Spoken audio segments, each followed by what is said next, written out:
కాకినాడలో జనసేన క్యాంపు కార్యాలయంలో ఉగాది వేడుకలు వైభవంగా జరిపారు. కార్యకర్తలు, ప్రజలు పెద్ద సంఖ్యలో హాజరయ్యారు.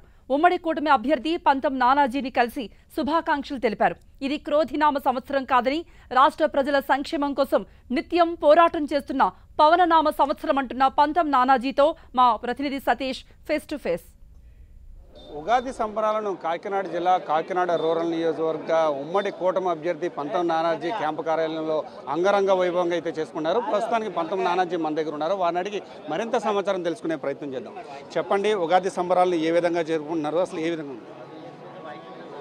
ఇది క్రోధి పౌర్ణనామ సంవత్సరంగా మేమైతే నామకరణం చేసుకున్నాం. ఎందుకంటే ఈ సంవత్సరం క్రోధి సంవత్సరం కాకుండా క్రోధినామ సంవత్సరం, పవననామ సంవత్సరంగా మేము అనుకుంటా ఉన్నాం. ఎందుకంటే పవన్ యొక్క గాళ్ళు వేస్తూ ఉన్నాయి, ప్రతి చోట వేస్తూ ఉన్నాయి. రాష్ట్రంలో ప్రతి చోట ఈ ప్రభుత్వాన్ని దించాలి, కొత్త ప్రభుత్వాన్ని తెచ్చుకోవాలి, కొత్త ఉగాది పూట కొత్త ప్రభుత్వానికి పునాదులు వేసుకుని ముందుకు వెళ్ళాలని చెప్పి ఒక ఆలోచన. ఎందుకంటే ప్రజలు ఏమీ కోరుకోవట్లేదు, మౌలిక సదుపాయాలు కోరుకుంటూ ఉన్నారు. ఆ మౌలిక సదుపాయాలు కూడా ఇవ్వలేకపోతున్నారు. లా అండ్ ఆర్డర్ కోరుకుంటూ ఉన్నారు, లా అండ్ ఆర్డర్ ఇవ్వలేకపోతున్నారు. ఆఖరికి గుడిలోకి కూడా వెళ్ళి అర్చకులు కొడతా ఉన్నారు పరిస్థితి. ఇది ఎప్పుడో నాకు తెలిసి పురాణాల్లోని వాటిలోని మహమ్మదీయులు దండయాత్రల్లోనే విన్నాను, అర్చకులను కొట్టడం అది. అందుకని ఈ సంవత్సరం వాళ్ళందరికీ గుర్తుండిపోయేలాగా ఈ సంవత్సరం అర్చకులు బ్రాహ్మణులు కొంతమందిని పిలిచాం, అందరూ వస్తూ ఉన్నారు. వారందరికీ వైసీపీ పార్టీ కొడతా ఉంది, మేము ఆ బ్రాహ్మణులు గౌరవించుకుందాం, వారికి గౌరవించుకుని వాళ్ళకి బుద్ధి చెప్దాం. వైసీపీకి బ్రాహ్మణులు అంటే వాళ్ళు ఎలా చూడాలా, ఏ స్థాయిలో చూడాలా, అర్చకులు ప్రత్యేకంగా అర్చకులు. ఎందుకంటే ఇప్పుడు కూడా భగవంతుడితో సన్నిధిలో ఉండేటువంటి వ్యక్తుల్ని మీద చేసుకోవడం, మళ్ళీ వాళ్ళు కంప్లైంట్ ఇవ్వడానికి కూడా వాళ్ళు భయపడే పరిస్థితిలో వాళ్ళని పెట్టడం, ఇటువంటి కార్యక్రమాలు జరుగుతున్నాయి. కాబట్టి ఒకసారి వాళ్ళు ధైర్యం నింపడానికి వాళ్ళకి గౌరవం చేసుకుందామని చెప్పి వాళ్ళు పెద్ద ఎత్తున బ్రాహ్మణులందరినీ ఇప్పుడు గౌరవపరిచిపోతా ఉన్నాం. కాకినాడ రూరల్ నియోజకవర్గంలో ప్రచారం గత కొన్ని రోజుల నుంచి కూడా చేస్తున్నారు, కొన్ని సంవత్సరాల నుంచి నియోజకవర్గంలో ఉన్నారు. అయితే ఎటువంటి స్పందన వస్తుంది సార్? నేను 5 సంవత్సరాలుగా పవన్ కళ్యాణ్ గారి యొక్క పిలుపు మేరకు మా జన సైనికులు, నాయకులు అందరూ కలిసి ఏ కార్యక్రమం వదలలేదు. ప్రతి ఒక్క ప్రభుత్వం చేసిన ప్రతి చెడు పనిని ఏలైతే చూపిస్తూనే ఉన్నాం. ప్రతి చోట మా ఉనికి మేము చాటుకుంటూ ఉన్నాం. వాళ్ళు రోడ్లు వేయకపోతే మేము రోడ్లు వేసాం, వాళ్ళు కరోనాలో ఎవరికి సాయం చేయకపోతే మేము సాయం చేసాం, సిలిండర్లు వాళ్ళు ఇవ్వలేని పరిస్థితి వస్తే మేము సిలిండర్లు కూడా మేము సాయం చేసాం, అలాగే నిత్యావసర వస్తువులు సాయం చేసాం, అలాగే భవన నిర్మాణ కార్మికులకి సహాయం చేసాం, రైతులకు పూడిగాలు తీయకపోతే పూడికి కూడా మేము తీసాం, కాలువల్లో పూడిగా. అలాగే రైతులు మరణించినప్పుడు వాళ్ళకి కాంపెన్సేషన్ ఇవ్వకపోతే మేమే కాంపెన్సేషన్ ఇచ్చాం. రైతులు ఇన్పుట్ సబ్సిడీ వీళ్ళు ఇవ్వకపోయినప్పుడు మేము వెనకాల నిలబడ్డాం.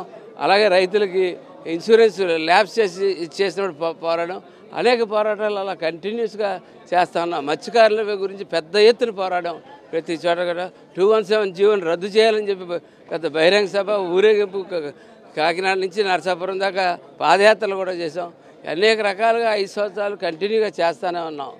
ఈ వేళకి అతను పాపం పండింది, ప్రతి ఒక్కరికి అన్యాయం చేశాడు. అతను ప్రతి వర్గానికి, ప్రతి మనిషికి కూడా అన్యాయం చేశాడు. కేవలం 4 దోచుకున్నారు. అక్కడ పైపచ్చి ఇక్కడ కాన్స్టిట్యూన్సీలోకి ఇక్కడ 4, కాకినాడ రూరల్ దగ్గరికి వచ్చి ఇక్కడ 4 దోచుకున్నారు. ఎంత పైశాచికంగా ఉన్నారంటే నిదర్శనం చెప్తాను. నిన్న సాయంత్రం నేను డోర్ టు డోర్ 47లో చేస్తుంటే నాకు ఒకటి ఫోన్ వచ్చింది. ఫోన్ వస్తే పరిగెట్టుకు వెళ్ళాను. గంగనాపల్లికి చెందిన ఒక యువకుడిని కొట్టి కత్తి పెట్టి నరికేపోతే చుట్టూ ఉన్న వాళ్ళు కాళ్ళు పట్టుకుంటే వదిలేశారు. ఎవరు? ఒక రౌడీ షీటర్స్ మోక నలుగురు దగ్గర కత్తులు, పెద్ద పెద్ద కత్తులు ఉన్నాయి. ఎందుకు కత్తులు ఉన్నాయి వాళ్ళ దగ్గర? ఏంటంటే వాళ్ళు పోలీసు వచ్చి చూసిన రౌడీ షీటర్ అని చెప్పారు. అసలు ఏంటంటే తెలిసింది ఏంటంటే గంజాయి. వాళ్ళు గంజాయి మత్తులో ఇప్పుడు ఈ చంపబోయింది ఎవరో కూడా తెలియదు. వాడికి ఎవరో వైసీపీ వాళ్ళు చెప్పారు, ఇక్కడ కొంచెం యాక్టివ్గా ఉన్నాడు, కొట్టేమని చంపేమని ఏదో చెప్పారు మొత్తం మీద. చెప్తే వెంటనే ఆ కుర్రని అక్కడ రప్పించి కొట్టేపోయి చంపేపోతే కాళ్ళు పట్టుకుంటే, చుట్టుపక్కల ఉన్న వాళ్ళందరూ కాళ్ళు పట్టుకుంటే వదిలేసి వెళ్ళారు. అంటే ఇది లా అండ్ ఆర్డర్ సిచ్యువేషన్. ఇవాళ చాలా ఈజీగా ఉంది. పోలీసు వచ్చారు, పాపం చూసుకున్నారు, ఏ యాక్షన్ చేస్తారో చూస్తాం. పిఠాపురంలో మీ అధినేత పవన్ కళ్యాణ్ ఎంత మెజారిటీతో గెలవబోతున్నారు? కాకినాడ రూరల్లో మీరు ఎంత మెజారిటీతో గెలవబోతున్నారు? సార్, నా మెజారిటీ నేను చెప్పలేను, కానీ నా మెజారిటీ నేను కష్టపడతా ఉన్నాను. నా కష్టం నా జన సైనికులు కష్టపడతా ఉన్నారు. నా జన సైనికుల యొక్క కష్టం ఖచ్చితంగా తూర్పుగోదావరి జిల్లాలో ఒక ప్లేస్లో నిల్చోబెడుతుంది కాకినాడ రూరల్. ఇంకా పవన్ కళ్యాణ్ గారు అంటారా 1,00,000 మెజారిటీ ఎట్టి పరిధిలోని తగ్గరని నేను చెప్తా ఉన్నాను. ఎందుకంటే అక్కడ పవన్ గాలి ఈ సంవత్సరం అంతా పవన్ గాలి వేస్తూ ఉంది. అక్కడంతా అలా పిఠాపురం ఇలా తిమ్మాపురం దాటి వెళ్ళిన దగ్గర నుంచి ఎవరిని కదిపినా పవన్ కళ్యాణ్ పవన్ కళ్యాణ్ పవన్ కళ్యాణ్ అనే మాట తప్ప ఇంకో మాట ఎక్కడ వినబట్టలేదు. పెద్ద ఎత్తున రెట్లు వచ్చేసారు. 15-20 ఇల్లులు తీసేసుకున్నారు. 20 ఇల్లుల నిండా రెట్లు. సేమ్ విజయమ్మకి ఏం జరిగిందో వైజాగ్లో అదే మీకు జరగబోతా ఉంది పరాభవం. ఎందుకంటే చాలా పెద్ద ఎత్తున వచ్చేసారు. డంప్ చేసి పారేశారు. మందుకు మందు, డబ్బుకు డబ్బు, ప్రతి చోట డంప్ చేసి పారేశారు. 5-6 వేలన్నా పెట్టి ఓటు కొనడానికి సిద్ధపడిపోయారు. మనిషి డేటా తెచ్చుకున్నారు. ప్రతి ఒక్క మనిషి డేటా తెచ్చుకున్నారు. వాళ్ళకి తెలియని ఫోన్ నెంబర్ లేదు, తెలియని ఇల్లు లేదు, తెలియని మనిషి లేరు. ప్రతి ఒక్కరికి కాంటాక్టు, ప్రతి 40 మందికి ఒక కాంటాక్ట్ పెట్టుకున్నారు. ఎన్ని రకాలు చేయాలని అన్ని రకాలు చేస్తున్నారు. వీళ్ళు ఎన్ని రకాలు చేసినా ఆయన 1,00,000 ఓట్లతో నక్కుతారు.